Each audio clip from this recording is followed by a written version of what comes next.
Hello students, आज से हम एक नए चैप्टर की शुरुआत करने जा रहे हैं जिसका नाम है बेसिक ऑर्गेनिक केमिस्ट्री। और इस चैप्टर के अंदर हम लोग क्या क्या पढ़ेंगे, सबसे पहले उन मुख्य बिंदुओं को डिस्कस कर लेते हैं। तो इस चैप्टर में मैं आपको पढ़ाऊंगी कि ऑर्गेनिक केमिस्ट्री होता क्या है, इसके विषय में मैं आपको जानकारी दूंगी। जब मैं ऑर्गेनिक केमिस्ट्री के बारे में आपको बताऊंगी तो उसी समय मैं आपको हाइड्रोकार्बन के विषय में भी जानकारी दे दूंगी। उसके बाद हम लोग पढ़ेंगे केटेनेशन प्रॉपर्टी ऑफ कार्बन। तीसरा टॉपिक रहेगा हमारा इस चैप्टर के अंदर टेट्रा कोवैलेंसी ऑफ कार्बन। चौथा टॉपिक रहेगा वाइटल फोर्स थ्योरी के बारे में हम लोग डिस्कस करेंगे। पांचवा टॉपिक रहेगा हाइब्रिडाइजेशन के विषय में हम लोग डिस्कस करेंगे। 3D structure of organic compound के बारे में भी हम लोग पढ़ेंगे। सातवां पॉइंट रहेगा हमारा structural representation of organic compound के विषय में भी डिस्कस करेंगे। आठवां पॉइंट रहेगा क्लासिफिकेशन ऑफ ऑर्गेनिक कंपाउंड। नौवां टॉपिक रहेगा हमारा इस चैप्टर के अंदर होमोलोगस सीरीज। एंड इस चैप्टर का आखिरी टॉपिक होगा हमारा फंक्शनल ग्रुप। ठीक है, इन टॉपिक को मैं एक एक करके आपको डिटेल में पढ़ाने वाली हूँ। तो यहाँ पे देखिए, पहला टॉपिक है हमारा ऑर्गेनिक केमिस्ट्री के अंतर्गत हम लोग किस चीज को पढ़ते हैं। तो यहाँ पे देखिए, it is the study of compounds of carbon, hydrogen and it's derivatives. मतलब ऑर्गेनिक केमिस्ट्री के अंदर हम लोग कार्बन, हाइड्रोजन और उसके डेरिवेटिव्स का अध्ययन करते हैं। Deals with carbon, hydrogen and oxygen. तो यहाँ पे आप देखिए कुछ क्वेश्चन दिए गए हैं। तो क्या आप इन क्वेश्चन को देखकर आप इसमें से बता सकते हैं कि इनमें से कौन सा ऑर्गेनिक कंपाउंड है और कौन सा नहीं। तो देखिए यहाँ पे CO2, क्या CO2 ऑर्गेनिक कंपाउंड है? तो ये CO2 ऑर्गेनिक कंपाउंड नहीं है। क्यों? क्योंकि ऑर्गेनिक कंपाउंड उसे कहते हैं जो कार्बन और हाइड्रोजन से मिलकर बना होता है। ठीक है, यहाँ पे देखिए CH4 यानी मीथेन, मीथेन ऑर्गेनिक कंपाउंड है क्योंकि कार्बन और हाइड्रोजन है इसमें। बेंजीन देखिए यहाँ पे C6H6, यह भी ऑर्गेनिक कंपाउंड है। CH2 यानी कि कार्बन डाइसल्फाइड, यह भी ऑर्गेनिक कंपाउंड है? नहीं, यह भी ऑर्गेनिक कंपाउंड नहीं है। क्यों? क्योंकि यहाँ पे कार्बन है लेकिन हाइड्रोजन नहीं है।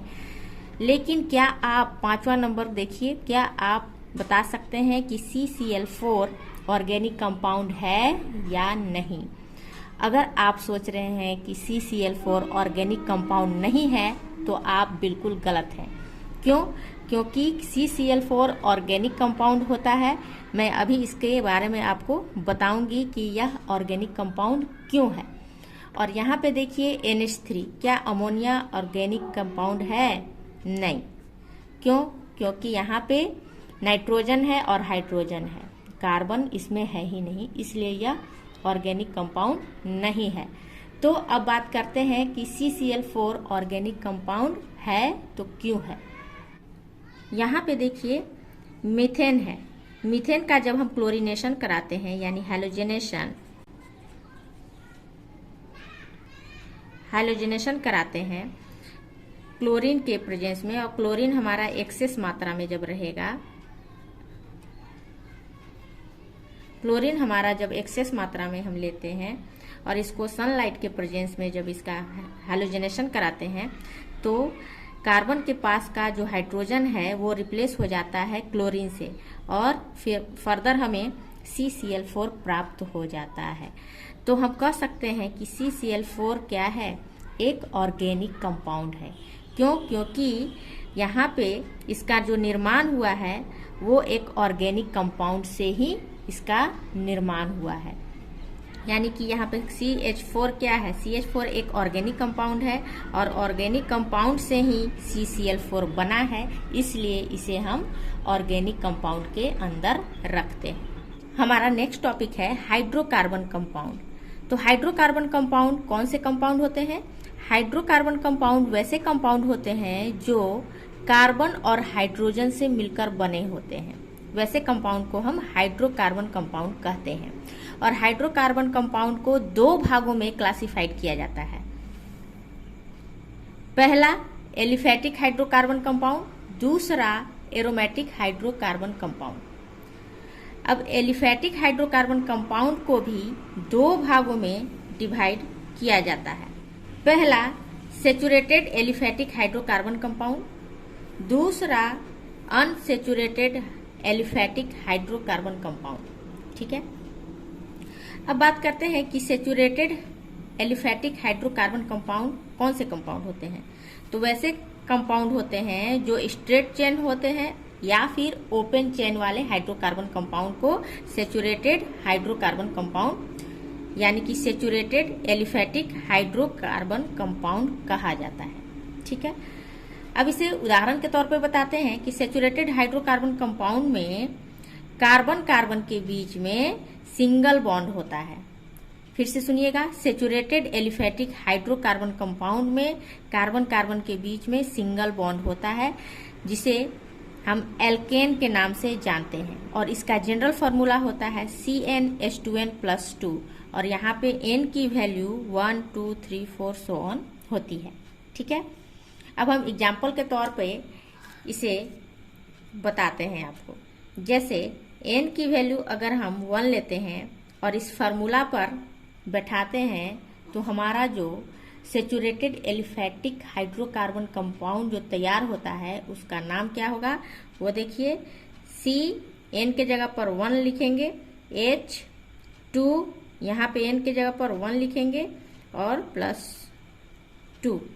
ठीक है, अब जो फॉर्मूला तैयार होता है CH4 यानी कि जब n की वैल्यू हम 1 रखते हैं तो हमारा जो कंपाउंड बनकर आता है वो है मीथेन यानी CH4। अब हम बात करते हैं अनसेचुरेटेड एलिफैटिक हाइड्रोकार्बन के बारे में।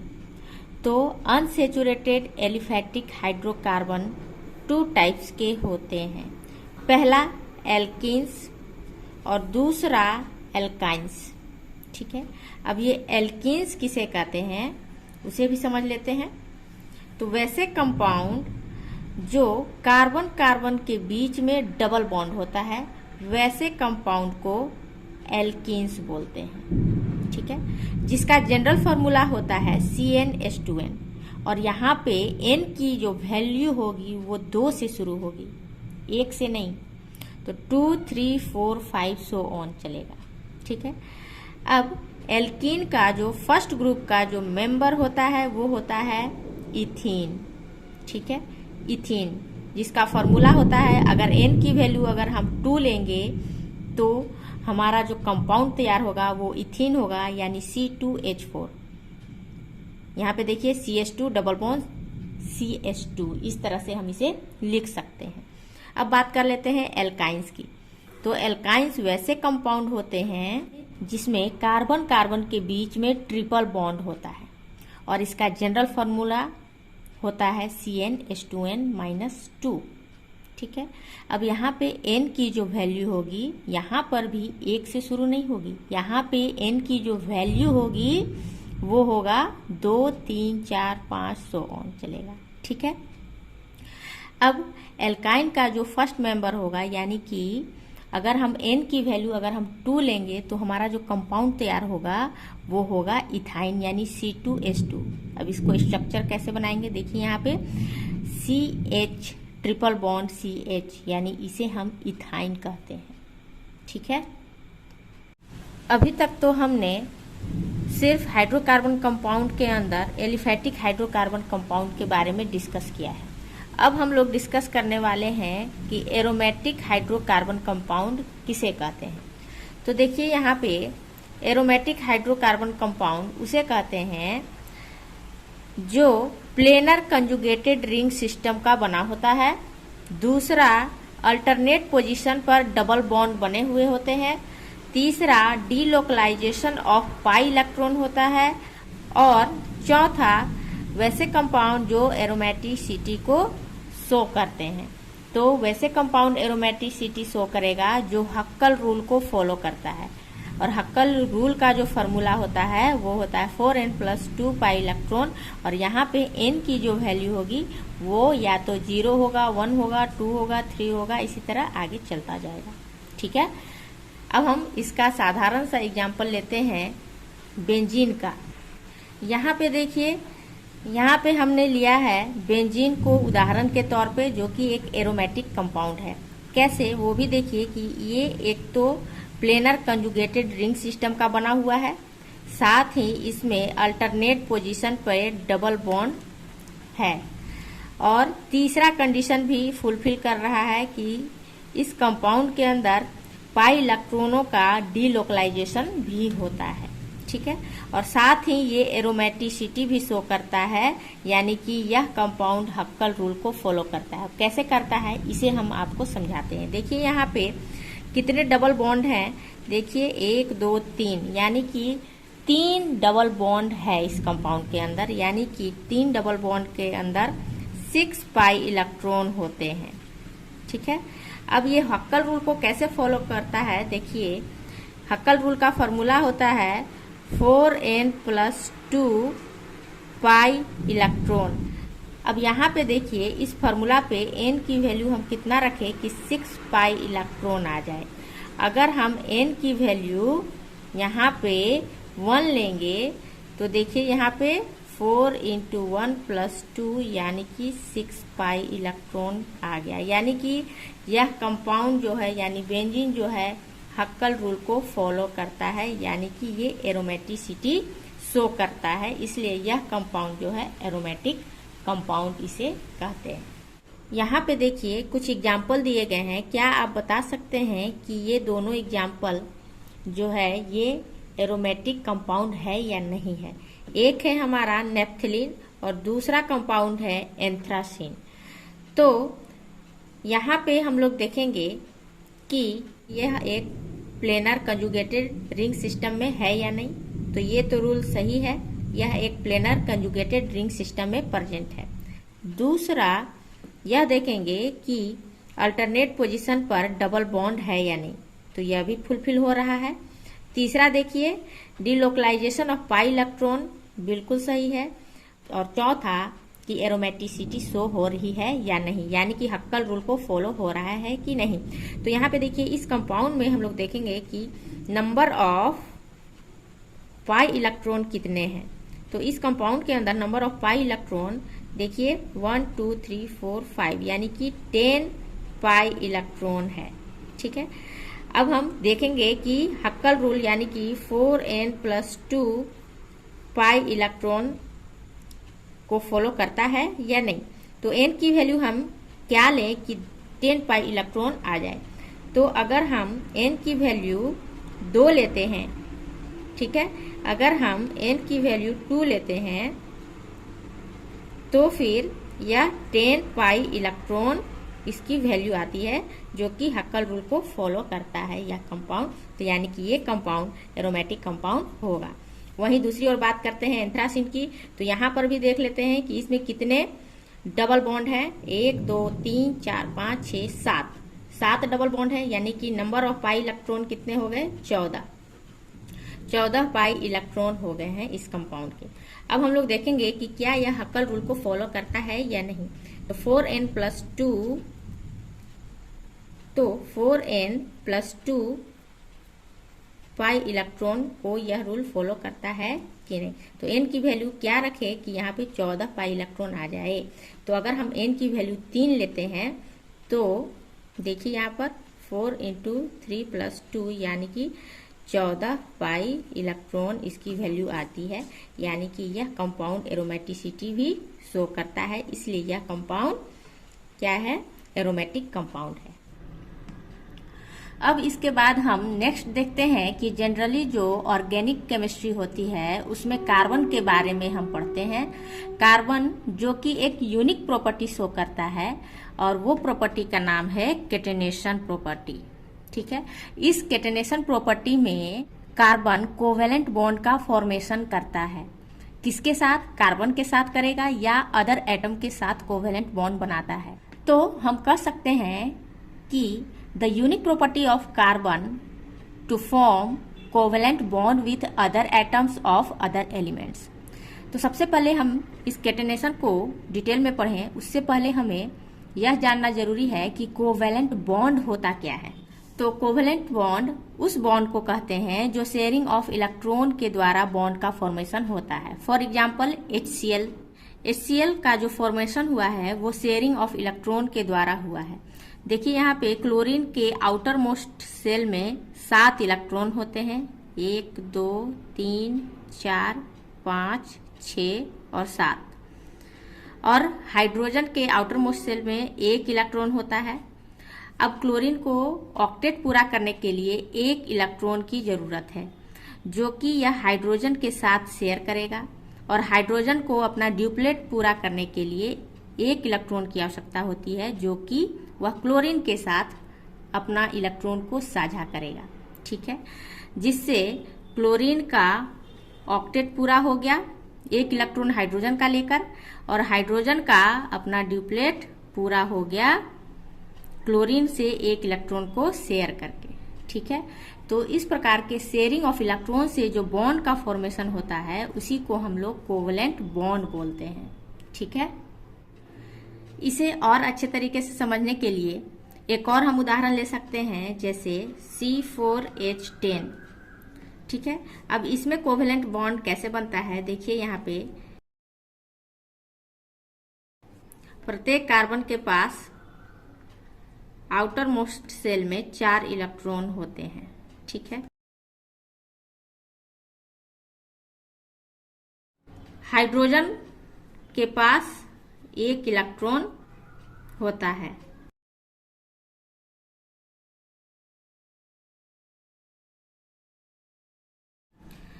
अब इस कार्बन को अपना ऑक्टेट पूरा करने के लिए 4 इलेक्ट्रॉन की आवश्यकता होती है।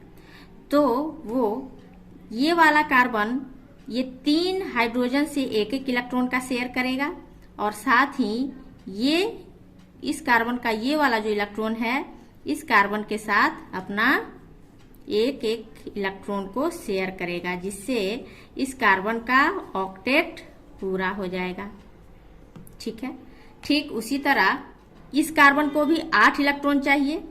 तो यहाँ पे देखिए ये 4 इलेक्ट्रॉन तो इसके पास है, तो और 4 इलेक्ट्रॉन कहाँ से लेगा, इस वाले कार्बन से 1 इलेक्ट्रॉन ले लेगा, इस वाले कार्बन से 1 इलेक्ट्रॉन का शेयर करेगा इसके साथ, हाइड्रोजन के साथ, इस वाले हाइड्रोजन के साथ शेयर करके यह भी अपना ऑक्टेट 8 इलेक्ट्रॉन का ऑक्टेट पूरा करके यह भी स्टेबल हो जाएगा। उसी तरह ये वाला कार्बन भी हाइड्रोजन के साथ, इस कार्बन के साथ, और ये वाला कार्बन का ये वाला जो इलेक्ट्रॉन है इस बगल वाले कार्बन के एटम के इलेक्ट्रॉन के साथ साझा करके यह भी अपना स्टॉक को पूरा कर लेगा। 8 इलेक्ट्रॉन इसके पास भी हो गए, देख लीजिए 1 2 3 4 5 6 7 8। ठीक उसी तरह ये वाला कार्बन भी अपना ऑक्टेट पूरा कर लेगा।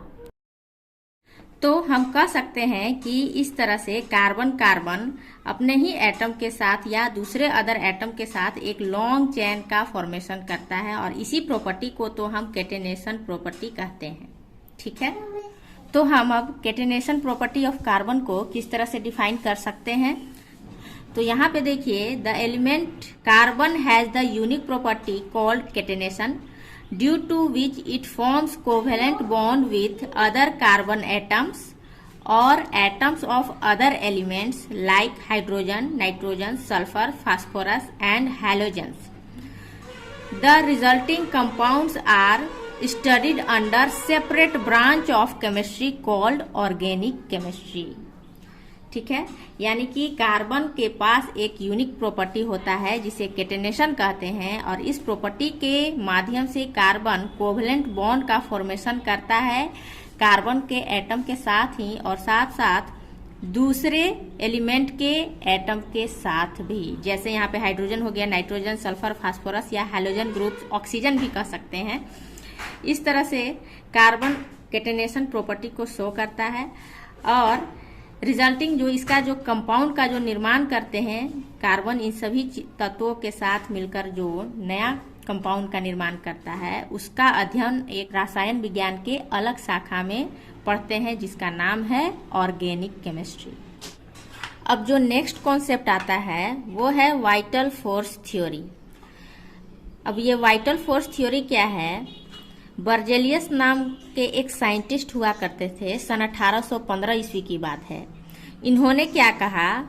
It is impossible to synthesize organic compound in lab. इन्होंने यह कहा कि ऑर्गेनिक कंपाउंड को लेबोरेटरी में सिंथेसाइज करना यानी कि लैब के अंदर बनाना इम्पॉसिबल है, क्योंकि ऑर्गेनिक कंपाउंड को बनाने के लिए मिस्टीरियस फोर्स की आवश्यकता होती है। यानी कि मिस्टीरियस फोर्स मतलब कि जादू की आवश्यकता होती है, और वह जादू सिर्फ एग्जिस्ट इन लिविंग ऑर्गेनिज्म यानी कि जीवित प्राणी में यह मिस्टीरियस फोर्स होता है। लेकिन वाइटल फोर्स थ्योरी गलत साबित होता है, क्योंकि इनके ही शिष्य थे, बर्जेलियस के ही शिष्य थे, जो कि पहली बार लैब में यूरिया का निर्माण किया था। और यूरिया एक ऑर्गेनिक कंपाउंड है, ठीक है। तो इनके शिष्य का नाम था फ्रेडरिच उहलर, जो कि सन 1828 ईस्वी में इन्होंने यूरिया को लैब में बनाकर बर्जेलियस के वाइटल फोर्स थ्योरी को गलत साबित कर दिया। तो यहाँ पे देखिए इन्होंने किस तरह से लैब के अंदर यूरिया का निर्माण किया है। तो सबसे पहले इन्होंने लैब में अमोनियम सल्फेट और पोटेशियम साइनाइड का रिएक्शन करवाया, और जिससे यहाँ पे अमोनियम साइनेट और पोटेशियम सल्फेट बना, ठीक है। उसके बाद इन्होंने ये अमोनियम साइनेट का 2 मोल लेकर उसे गर्म किया। गर्म करने के बाद जो कंपाउंड बना वो था यूरिया, यानी कि NH2CONH2। ये पहला ऑर्गेनिक कंपाउंड है जो कि लैब में निर्माण कराया गया था। किनके द्वारा? तो फ्रेडरिच उहलर के द्वारा सन 1828 ईस्वी में, जो कि ये बर्जेलियस के ही स्टूडेंट थे। लेकिन सिर्फ एक साइंटिस्ट के अनुसार इस यूरिया का निर्माण जो हुआ, यानी ऑर्गेनिक कंपाउंड का जो निर्माण लैब में हुआ, तो लोगों को विश्वास करना मुश्किल हो रहा था कि लैब में ऑर्गेनिक कंपाउंड कैसे आखिर सिंथेसाइज हो सकता है। तो उसके बाद की कहानी है, उसके बाद 2 साइंटिस्ट और आए। एक साइंटिस्ट हैं कोल्ब, इन्होंने लैब में एसिटिक एसिड का निर्माण किया, जिसका फॉर्मूला होता है CH3COOH। और दूसरे साइंटिस्ट हैं हेनल, इन्होंने लैब में ही इथाइल अल्कोहल बनाया, जो कि ये दोनों ऑर्गेनिक कंपाउंड है। तब जाकर लोगों को यह बिलीव हुआ, विश्वास हुआ कि लैब में भी ऑर्गेनिक कंपाउंड को सिंथेसाइज्ड किया जा सकता है, और इस तरह से वाइटल फोर्स थ्योरी गलत साबित होती है, ठीक है। तो आज के क्लास में बस इतना ही। मिलते हैं नेक्स्ट क्लास में, तब तक के लिए goodbye, take care, thank you.